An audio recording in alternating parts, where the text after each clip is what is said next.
Unit 4 Intrusion Detection. The topic is Network Based Intrusion Detection.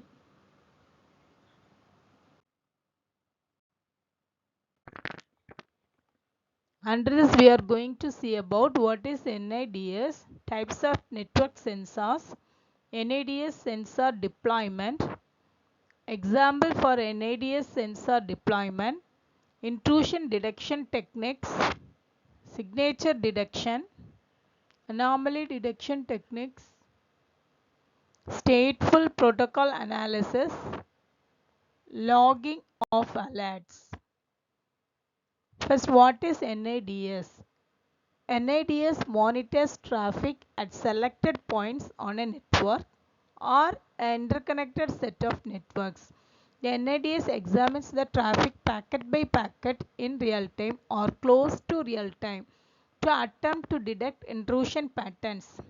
The typical NIDS facility includes a number of sensors to monitor packet traffic, one or more servers for NIDS management functions, and one or more management consoles for the human interface. The types of network sensors. The sensor can be deployed in two modes, inline and passive. Inline sensors. An inline sensor is inserted into the network segment so that the traffic that it is monitoring must pass through the sensor. One way to achieve an inline sensor is to combine NIDS sensor logic with another network device such as firewall or a LAN switch. The advantage is that no additional separate hardware devices are needed. Passive sensors. A passive sensor monitors a copy of network traffic.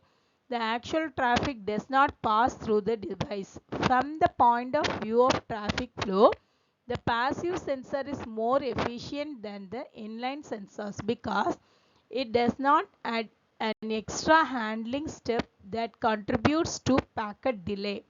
The passive NIDS sensor is shown here.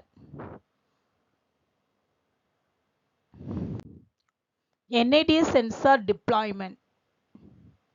Consider an organization with multiple sites, each of which has one or more LANs with all of the networks interconnected via the internet or some other WAN technology. For a comprehensive NIDS strategy, one or more sensors are needed at each site. Within a single site, a key decision for the security administrator is the placement of the sensors.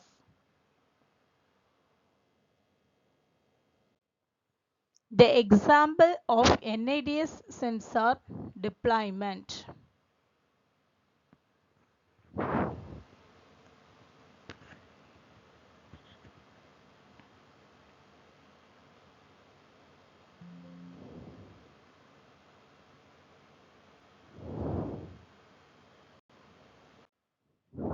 A common location for a NIDS sensor is just inside the external firewall. In that figure, location 1.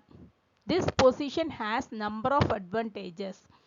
Sees attacks originating from the outside world that penetrates the network's perimeter defenses.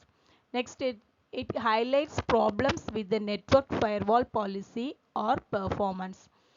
Next, it sees attacks that might target the web server or FTP server. Even if the incoming attack is not recognized, the IDS can sometimes recognize the outgoing traffic that results from the compromised server. Instead of placing an NIDS sensor inside the external firewall, the security administrator may choose to place an NIDS sensor between the external firewall and the internet or WAN.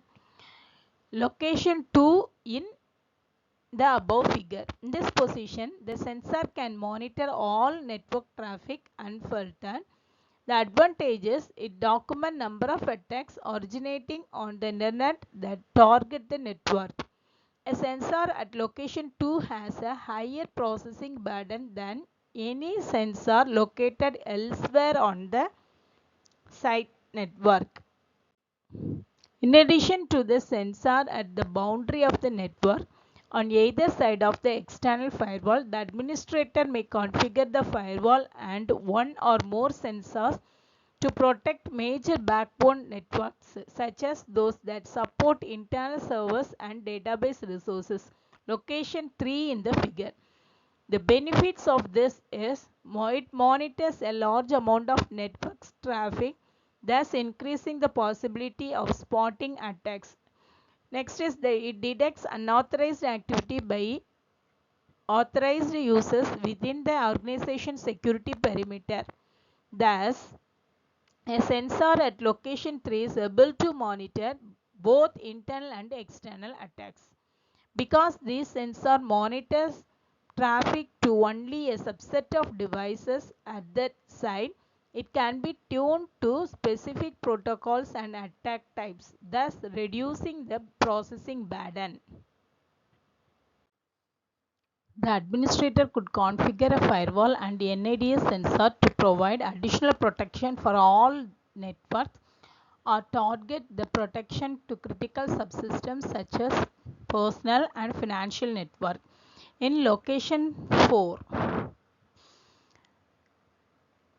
a sensor used in this later fashion provides the following benefits.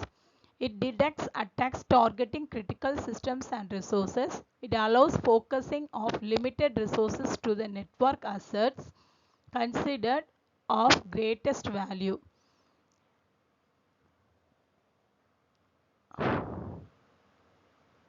The sensor at location 3 and 4 can be tuned to specific protocols and attack types, thus reducing and processing burden.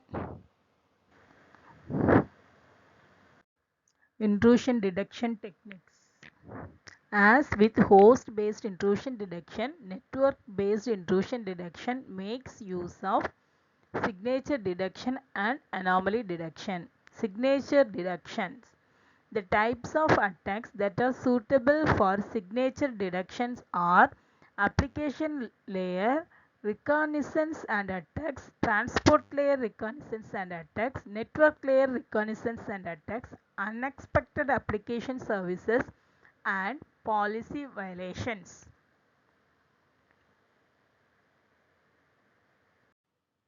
Anomaly detection techniques. The types of attacks that are suitable for anomaly detections are denial of service, scanning, worms. Denial of service attacks. Such attacks involve either significantly increased packet traffic or significantly increased connection attempts in an attempt to overwhelm the target system. Scanning.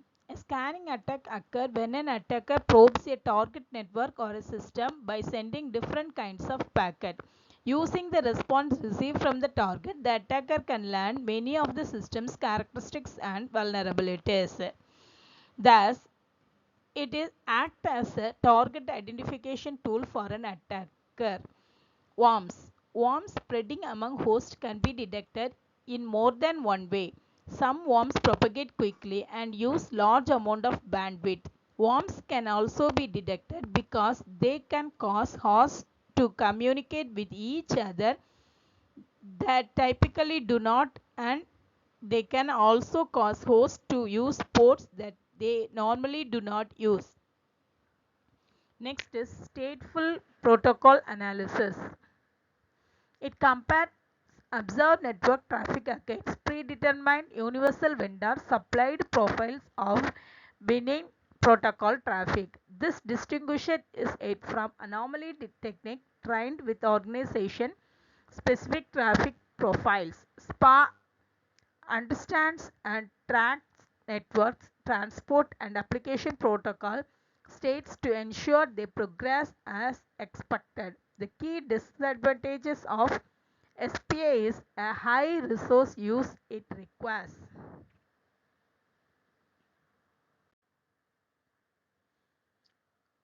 Next is logging of alerts.